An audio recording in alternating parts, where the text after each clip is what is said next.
শুভ দুপুর বন্ধুরা। আজকে আমি বানাতে চলেছি চিচিঙ্গে আলু চিংড়ি মাছ দিয়ে চচ্চড়ি।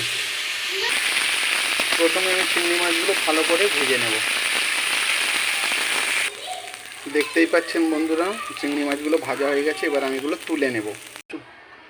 কড়াইতে তেল নিয়েছি, নিয়ে এবার একে আমি একটু কালো জিরে আর একটু লঙ্কা দিয়ে দেবো, কাঁচা লঙ্কা।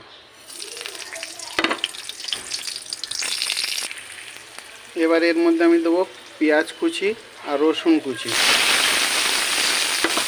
দিয়ে এটা ভালো করে ভাজবো।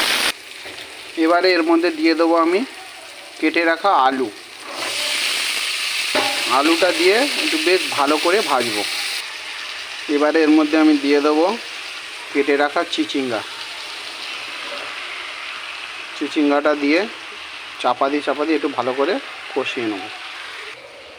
এবার আমি এর মধ্যে অ্যাড করব লবণ।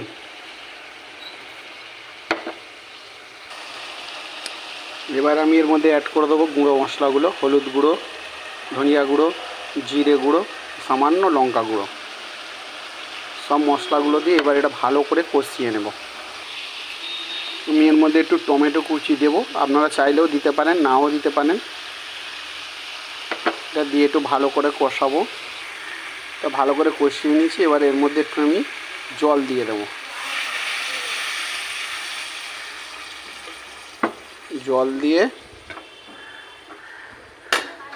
এর উপরে আমি দিয়ে দেবো ভেজে রাখা চিংড়ি মাছগুলো, দিয়ে এটা ভালো করে বেশ কিছুক্ষণ চাপা দিয়ে রাখবো।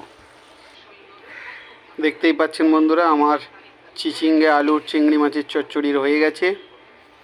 আজকের মতন টাটা। সকলেই ভালো থাকবেন, সুস্থ থাকবেন।